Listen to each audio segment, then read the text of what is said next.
Olá, esse é o Caminhos do Espiritismo no canal Paz e Bem. Nós somos o Sejus e hoje nós estamos aqui com a Suzy Leão, que você já conhece, para continuar o estudo de A Gênese. No capítulo 2, nós vamos falar de Deus. Então, já vou passar a palavra para a Suzy para cumprimentar vocês e já dar seguimento a isso. Tudo bem, Suzy? Oi, Carla, tudo bem? Olá a todos e todas que nos acompanham, nos assistem.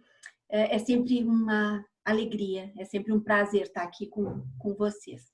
Carla, o capítulo 2 ele fala da existência de Deus, da natureza divina, da providência e a visão de Deus.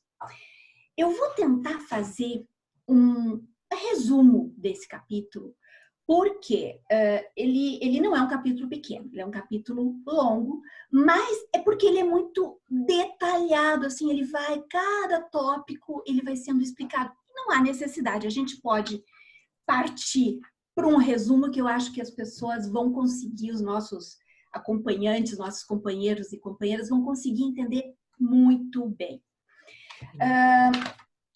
Quando Kardec fala da existência de Deus, ele enumera as características, digamos assim, de Deus. Nós sabemos que no Livro dos Espíritos, a primeira pergunta do Livro dos Espíritos é: que é Deus?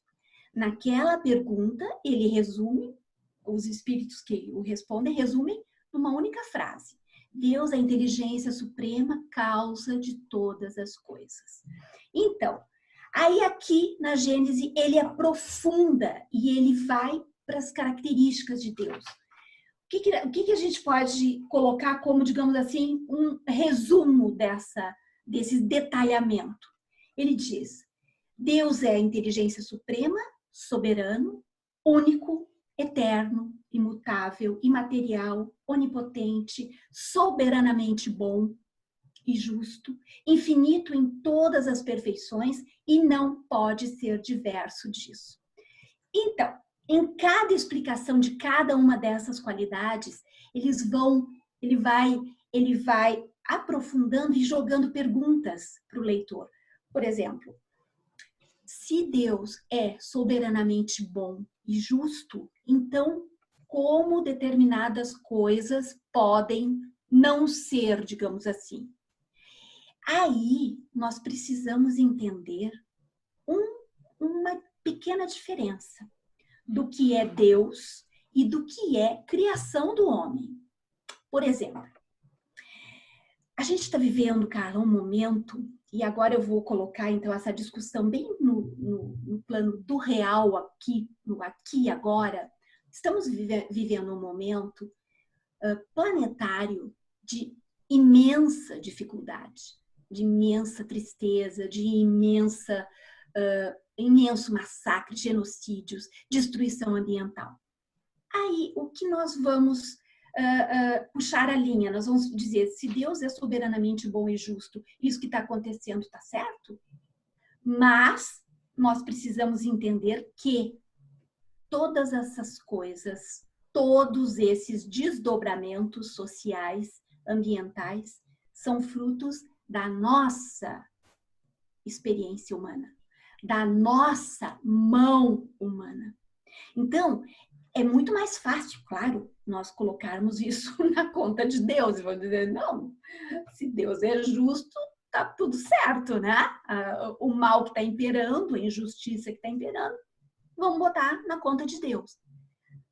Mas não foi Deus que arquitetou e que construiu e que colocou a sociedade humana que nós estamos vivendo nesse momento dessa forma.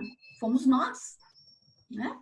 Porque somos criaturas com livre-arbítrio, com poder de ação, com independência e agimos. E essas nossas ações acarretaram o que a gente está vivendo hoje. Então, é muito importante que a gente não se escore nessas definições de Deus para desculpar a nossa inação ou a nossa maldade mesmo, né? As nossas deficiências, né? Porque As o nossas Kardec, deficiências. O Kardec ele vai trazer esses atributos que você deu aí de Deus do espiritualismo racional, né? Do racionalismo e a parte moral muito da questão da teodiceia que era vigente na época. Mas o que acontece nos dias de hoje, que acho que é isso que você tá falando, Suzy, é que as pessoas, elas projetam, né? Elas projetam aquilo que não aceitam em si de uma forma psicológica em Deus, né? Então, elas acabam trazendo ainda aquele Deus vingativo, que Kardec nos tira dessa questão do Deus vingativo, e muitas vezes dizendo assim, se aconteceu esse desastre, e isso o movimento espírita tradicional faz, é porque Deus quis. Sim. E não é. Esse Deus... Não, esse Deus antropomórfico que nós projetamos, que nós criamos e que nós agora pessoalmente não, mas a sociedade vem fazendo isso há séculos e nós ainda trazemos esse resquício, né? Essa lembrança, digamos assim, essa bagagem, né? Essa lembrança reencarnatória mesmo de vidas e vidas que vivemos. Olha a chuva forte. De vidas e vidas que vivemos sob essa imagem de um Deus antropomórfico, vingativo, mau, né? Que mandava os povos invadir determinadas terras e usufruir todos os bens da terra, né? E, enfim, esse Deus absolutamente antiecológico e social mesmo, né? Um Deus malvado. Né? Do ponto de vista emocional, cômodo. Sim, e aí nós ainda temos, nós, seres humanos, humanidade, sociedade humana, nós ainda temos essa vaga lembrança. E muitos, hoje em dia, calcados nesse neopentecostalismo, estão trazendo isso tudo de volta, essa imagem desse Deus opressor, desse Deus vingativo, desse Deus que quer o sacrifício do filho, que quer o coração. Sabe, essa coisa, meu Deus, essa coisa de 3.000 anos atrás, sangrenta, tá voltando e é muito complicado. É muito complicado. Aí fica muito difícil uma pessoa abstrair e conseguir entender um conceito de Deus assim tão profundo, tão cósmico, tão penetrante, né? Que não esteja ligado às características humanas, às piores características humanas, na verdade. Uma coisa nesse capítulo, daí o início todo é calcado em cima disso, né? Onde ele vai dizendo todas as características e dizendo que por exemplo, essa história do diabo, que algumas, de novo, né? Vamos ter que bater nessa tecla dessas novas religiões que estão voltando e fazendo do diabo um popstar, né? Se tu coloca tanto poder numa criatura, então esse teu Deus, ele tá meia boca. Porque se tu coloca que uma criatura, né, que eles chamam de diabo, tem tanto poder para fazer tanto mal assim para as pessoas, então o Deus dessas pessoas, ele é um Deus que tá cambaleante. Isso é que Kardec martela, que se nós colocamos nossa humanidade, nossas fragilidades, nossas fraquezas nesse Deus, nós estamos projetando nessa divindade todas essas fraquezas, nós vamos encontrar N entidades muito mais poderosas do que ele, né? E se Deus é imutável, é soberanamente bom e justo, onipotente, onipresente, evidentemente que não existe outra entidade mais poderosa que ele. Então, a gente precisa colocar as coisas nos seus devidos lugares. O que é nossa mão na sociedade e o que é criação divina. Fala, cara. Então, os céticos, né, eles costumam perguntar, mas por que Deus permite essas barbaridades? Se ele é tão bom e tão onipotente, por que ele permite isso? Então, eu acho que um ponto que a gente pode frisar é o seguinte, que um dos valores máximos da criação é a liberdade. Então, o homem tem a liberdade para essa ação que você estava falando, inclusive em relação à natureza, porque você é ativista ambiental, né? Então, essa liberdade permite o erro, o desvio, o sofrimento, mas ela não é a mão de Deus dizendo, olha, não, né, mão de Deus entre aspas, porque não tem mão de Deus, mas dizendo assim, é que senão vai que alguém me ouve e fala, nossa, raio de Deus. mas não é ele nos guiando em direção ao erro. Então, os céticos, Sim. né, os nihilistas, enfim, eles aproveitam isso. E para acusar, né, que ele Sim. não existe. Sim, se nós estamos criando um Deus antropomórfico, lógico que nós podemos colocar a culpa nele, né? Se é um Deus antropomórfico que está ali sentadinho, observando, a culpa vai ser dele. Como Deus não é essa criatura, Deus é uma inteligência, é algo sem forma, é algo que está em tudo, é algo que esteve. Eu coloquei no nosso grupo de estudos, eu coloquei porque eu tenho essa coisa um pouquinho mais técnica dessa visão da criação mesmo. E eu coloquei que, na minha opinião, Deus estaria antes da singularidade que gerou o Big Bang.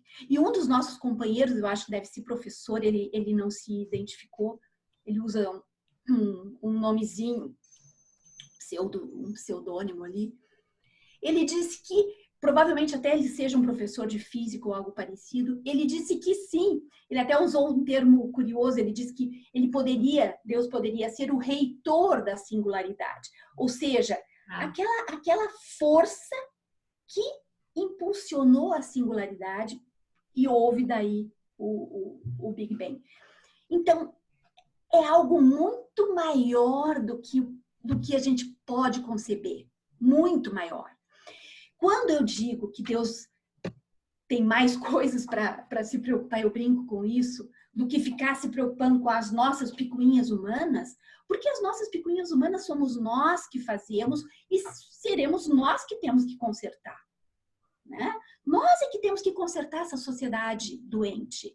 Nós é que temos que refazer, reconstruir, levar essa sociedade para um equilíbrio humano, de justiça social, de justiça ambiental. Nós é que temos que recolocar essas coisas no lugar.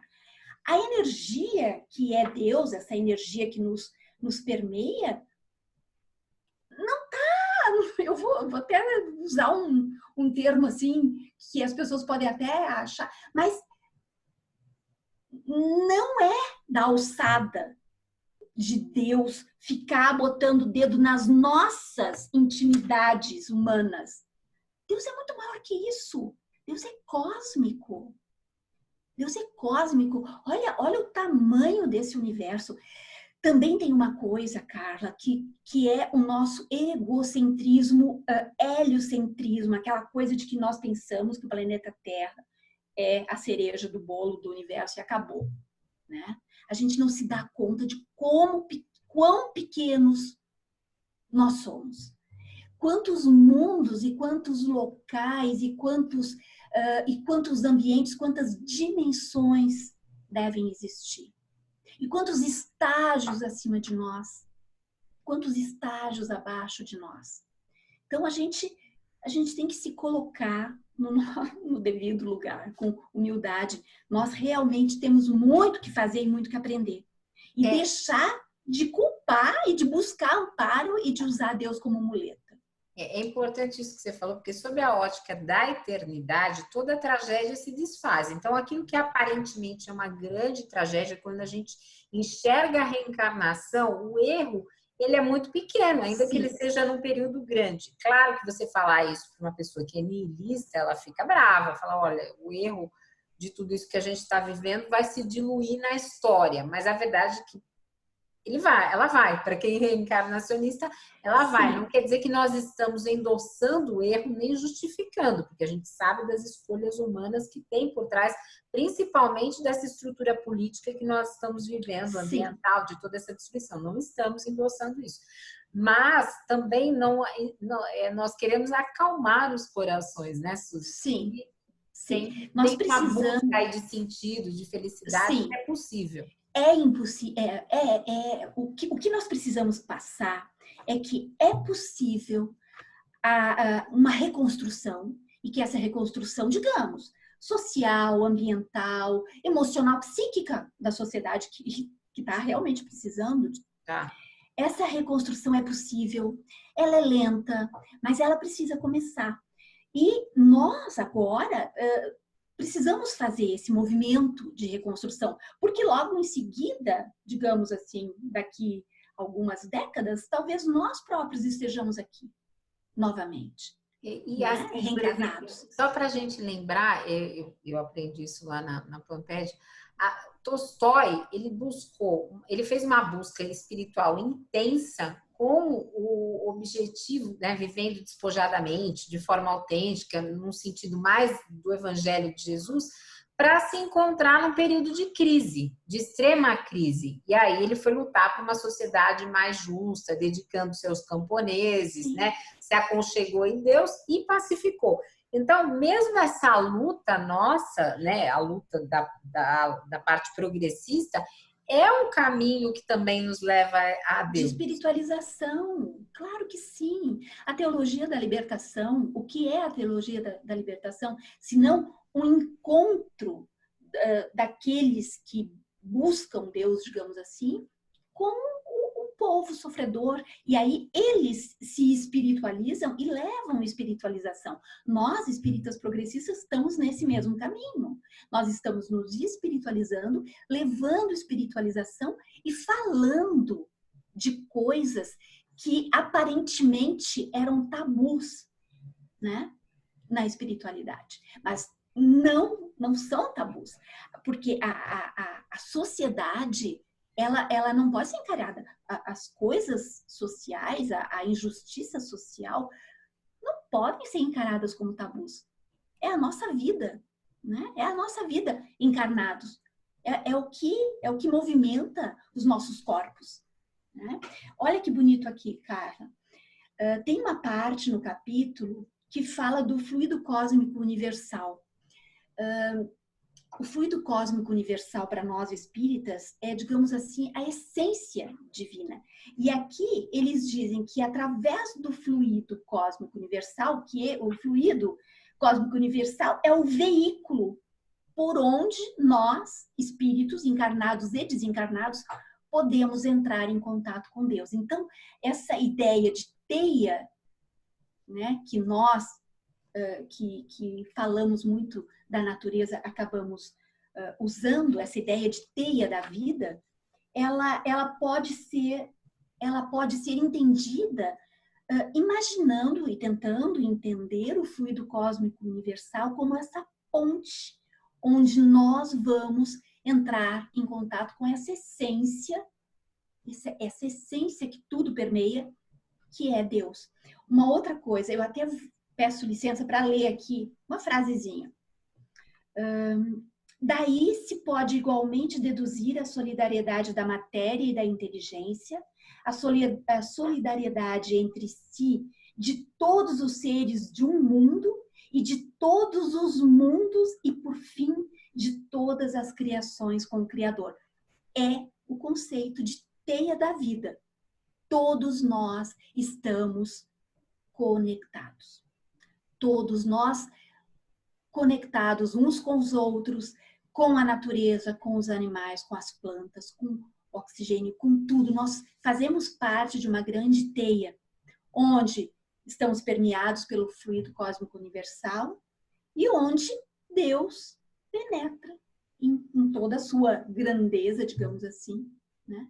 Nós só não devemos, eu acho, e aí é um exercício nosso, trazer Deus para as nossas picuinhas, para as nossas coisinhas, para as nossas instituições, né? Para as nossas instituições, tipo as coisas que são criadas pelo ser humano. Cada sociedade tem uma, em cada sociedade é diferente.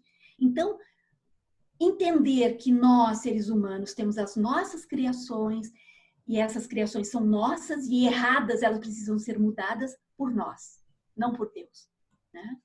Então, esse digamos assim, o convite que a gente precisa deixar para as pessoas. tem aqui uma outra...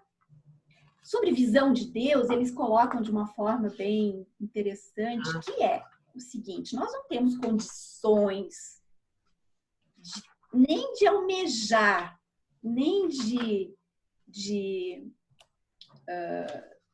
tentar compreender ou ter essa visão de Deus. Nosso estágio evolutivo, ele é um estágio evolutivo ainda infantilizado, digamos assim, né? Nós ainda estamos no mundo de expiação e provas.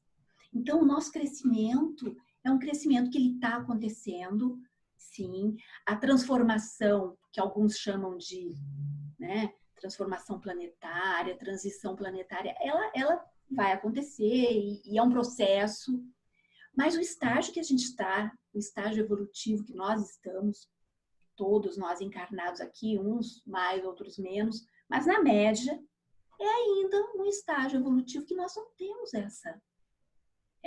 não é dado a nós ainda essa essência, digamos assim, essa capacidade desse vislumbre, né? Espíritos de luz, espíritos totalmente já desprendidos e que vivem em outro momento, esses podem ter um contato muito maior com essa energia, com essa inteligência.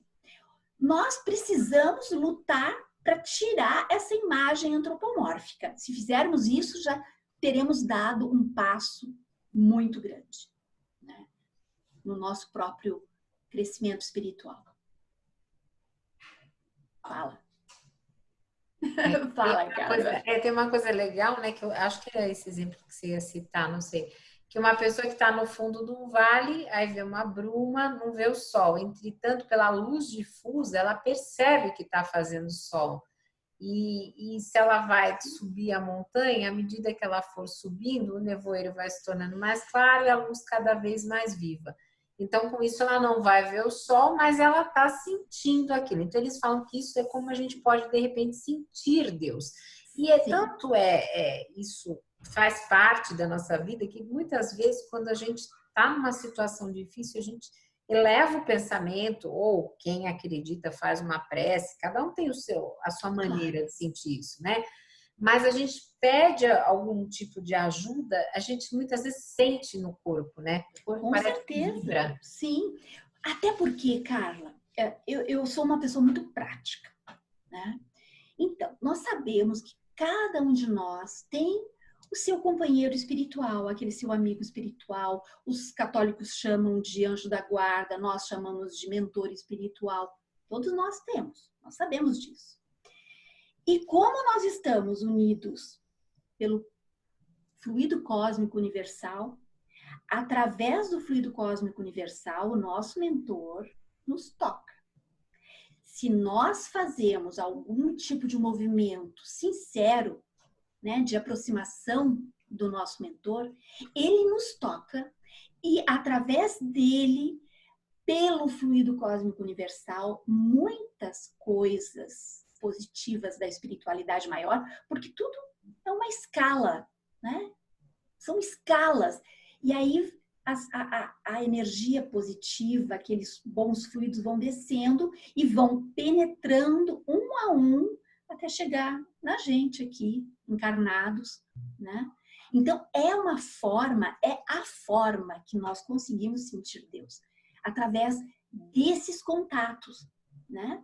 Nós vamos sentir através daqueles que estão mais próximos de nós e, pelo fluido cósmico universal, vão nos transmitindo como se cada um de nós estivéssemos de mãos dadas, assim. E aí, os que estão mais além vão passando para a gente, né? É muito bonito isso, na verdade, sabe? Muito bonito essa solidariedade que existe entre os seres encarnados e desencarnados. E todos nós imiscuídos dentro desse mesmo princípio, né? Que é essa divindade. Existem muitas pessoas que se dizem ateus, né? que não dizem não crer em Deus. Mas são pessoas tão humanizadas e tão humanistas e tão abertas que, evidentemente, eles estão recebendo uma carga muito grande de energias pelo fluido cósmico universal. E outros que andam com a Bíblia numa mão e com o revólver na outra, gritando, e esses que andam destruindo os centros de Umbanda, né? Se dizendo crentes e se dizendo escolhidos por Deus. Esses, com certeza, estão bloqueando todas essas energias espirituais que poderiam chegar até eles, né? Esses devem estar em contato com as trevas. Tá? Tem alguns desses que destroem aí os templos, inclusive, que praticam violência contra as pessoas de religiões de matriz afro, que estão ligados diretamente à milícia, são traficantes, né? à milícia, a tráfico. Então, assim, é muito tem até triste. Nomes, né? Assim, nome Sim. de Jesus, tudo, mas vão lá para fazer o que não é nada de Jesus. Sim, é muito triste, muito perigoso isso, muito perigoso. Então, nós estamos num momento delicado, um momento difícil, um momento realmente muito tenso, e que o estudo, muitas vezes, é uma ponte, é um momento onde a gente consegue essa paz interior, digamos assim, para a gente conseguir enxergar a estrada, né? Eu nem te digo assim, enxergar a luz divina, mas enxergar a luz no fim do túnel. Aquela coisa assim. Então, agora que você falou de luz, é um gancho interessante, porque tem item lá que eles falam assim, né? Sobre que aparência Deus se apresenta aos que tornam dignos de vê-lo. Dignos de vê-lo não é discurso de meritocracia, gente. Aqui, antes, o Kardec meritocracia espiritual. explicou que a maioria só consegue chegar a ver Deus em estado de êxtase, e mais seriam os espíritos que estão em missão e não em expiação. Ou seja, como a grande maioria de nós está em expiação, fica um pouquinho distante a coisa.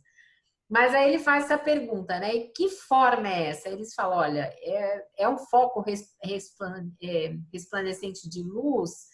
E aí eles dizem, olha, a linguagem humana é impotente, né? Não dá para a gente saber como é que vê Deus, mas muitos às vezes ficam deslumbrados porque veem outros esplendores e acreditam sendo Deus, porque justamente essa condição que a gente está. Daqui a pouco, espíritos iluminados, espíritos desprendidos podem estar em missão, podem fazer... Entende? Uma coisa, deixa eu só ler aqui um negócio sobre o perispírito. Bem interessante. As propriedades do fluido perispírito, do perispírito, dão-nos disso uma ideia. Ele não é de si mesmo inteligente, pois que é matéria, mas serve de veículo ao pensamento, às sensações e percepções do espírito. Esse fluido não é o pensamento do espírito, é, porém, o agente intermediário desse pensamento, né? O perispírito, ele é matéria. Ele é semimaterial, então ele é matéria. Ele não é a inteligência, ele é a ponte por onde o espírito se comunica.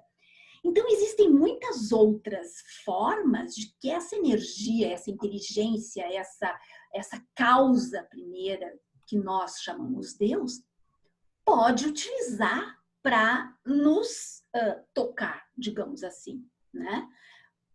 Determinadas coisas.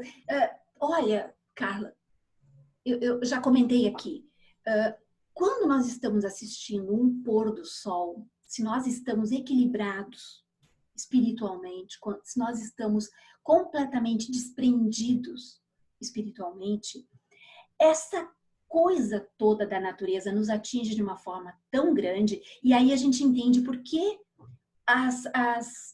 os indígenas, os povos primitivos, acabavam adorando o sol, adorando a lua, porque isso desperta em nós um sentimento tão grande, tão poderoso, que é uma fagulha dessa emoção, digamos, que é o sentimento todo da divindade, que está por tudo, que permeia tudo.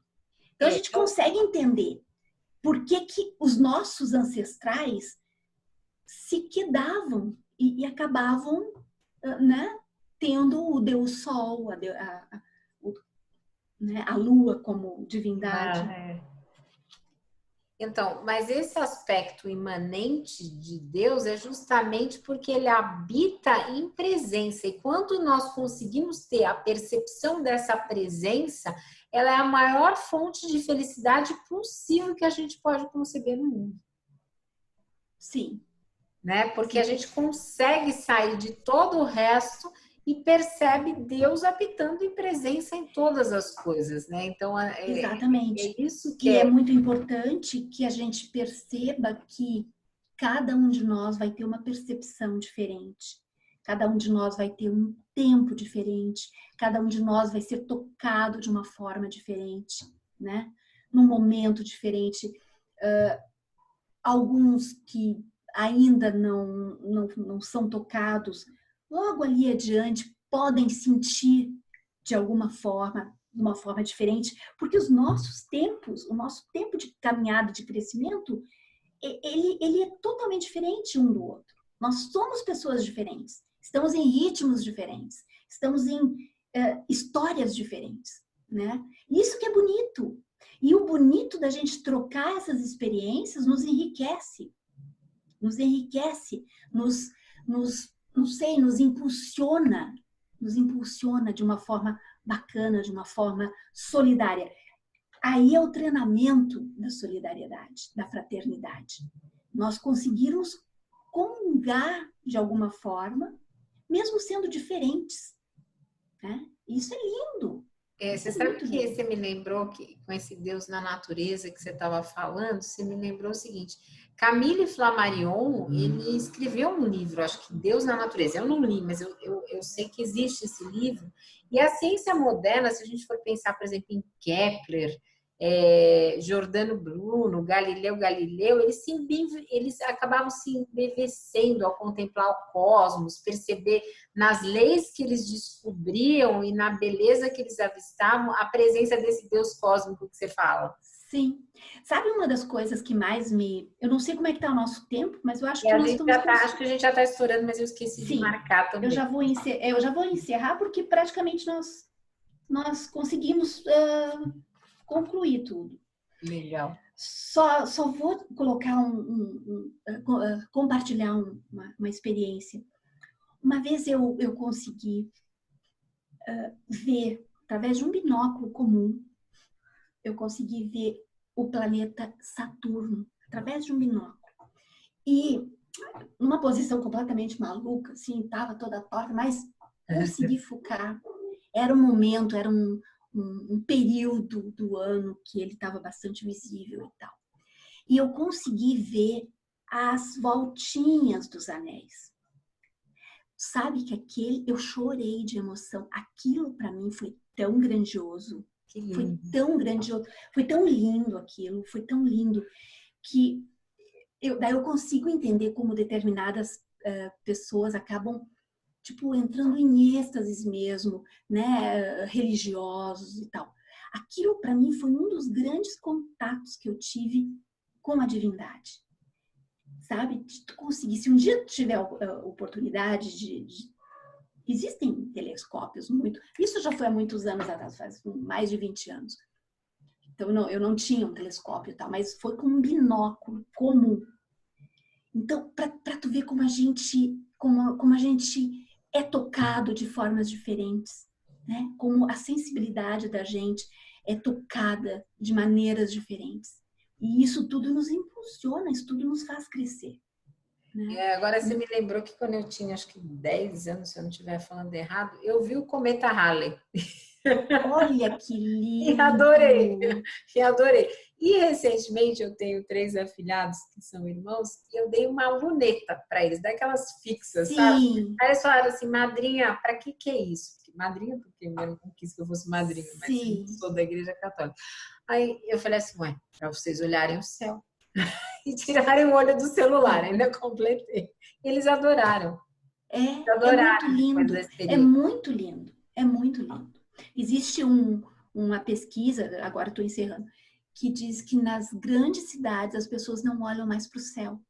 E isso é muito triste. E isso é muito triste. As pessoas estão o tempo todo olhando para baixo, agora mais ainda, olhando para o celular, e sim, não olham mais para o céu. Né? Isso é uma desconexão. sim. Então, Carla, nós precisamos estar conectados conosco, com animais, com as plantas, com os rios, com a terra, com as árvores. Nós precisamos estar conectados. É dessa conexão que vai sair a nossa conexão com o fluido cósmico universal e através daí nós vamos começar a sentir mais essa presença divina, digamos assim, né? Dessa inteligência que tudo permeia. Era isso, minha querida. Legal. Então, vocês que nos assistiram, nós somos o Sejus e esse é o Caminhos do Espiritismo, mas nós temos um estudo do livro Deus e Deus também no canal do Sejus. E se você gostou, curta, compartilhe, nos ajude a divulgar. Se tiver possibilidade, faça uma doação solidária para o canal. Um beijo grande, Suzy. Obrigada. Um beijo, Carla. Um beijo a todas e a todos.